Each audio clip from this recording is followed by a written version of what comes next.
Welcome to my channel Learn. In this video, we will going to discuss about the anterior triangle of the neck, also called as the anterior cervical region. The anterior triangle of neck is formed from the muscles and from the bony prominences. So the boundaries of the anterior triangle of neck, that is, it is anteriorly bounded by the line that is the anterior line of the neck or the midline of the neck.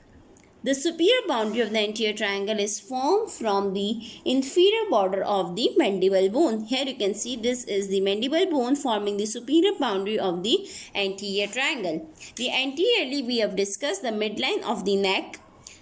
The posterior boundary of the anterior triangle is formed from the anterior border of sternocleidomastoid muscle. This is the sternocleidomastoid muscle forming the posterior boundary.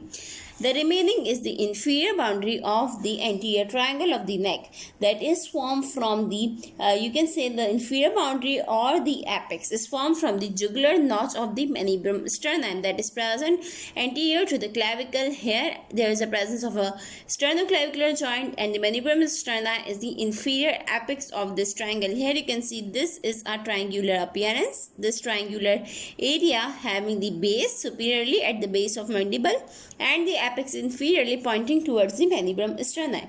The floor of this triangle is formed from the viscera that include the pharynx, larynx and the thyroid gland. But here it is shown the boundaries and the contents of the and the divisions of the anterior triangle of the neck. The anterior triangle of neck is anatomically divided into 4 parts, including the submandibular triangle, the submental triangle, the carotid triangle and the muscular triangle. So these 4 compartments of the anterior triangle of neck are formed from the divisions to the muscles and the bones, including the mandible and the hyoid bone. So now we are going to discuss one by one each and every content of the anterior triangle of neck. So this shown here is the submandibular triangle. The submandibular triangle is formed from the superiorly from the inferior border of mandible and anteriorly and laterally by the anterior and the posterior belly of digastric. They are merged at the pulley and these digastric muscles forming the lateral boundaries, while the superior base is formed from the mandible. So this is a submandibular triangle, and the contents of submandibular triangle, including most of this part, is formed from the submandibular gland. Also there is a presence of submandibular lymph nodes and the vessels.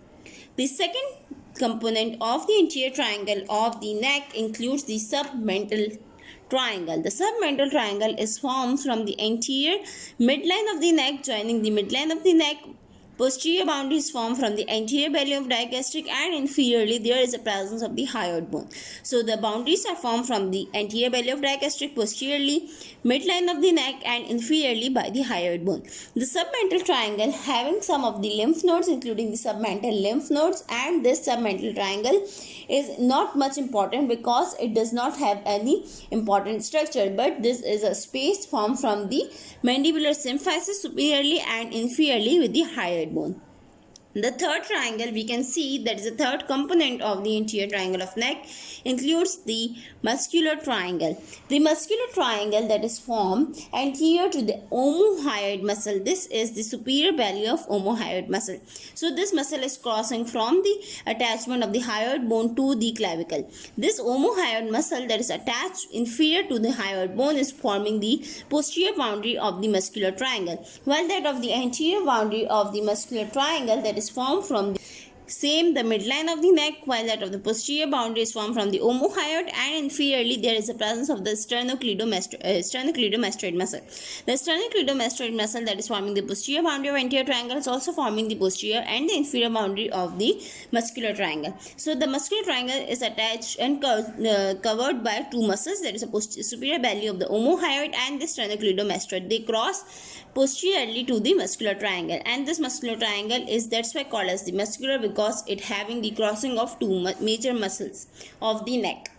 The fourth and the last triangle that is present posterior to the hyoid bone and posterior to the stylohyoid muscle is the carotid triangle. This carotid sheet or the carotid content of the anterior triangle of neck is formed anteriorly by the posterior border of the stylohyoid muscle that is forming the attached from the styloid process of the temporal bone to the hyoid bone. So this muscle, the stylohyoid muscle, having the anterior boundary of the carotid triangle.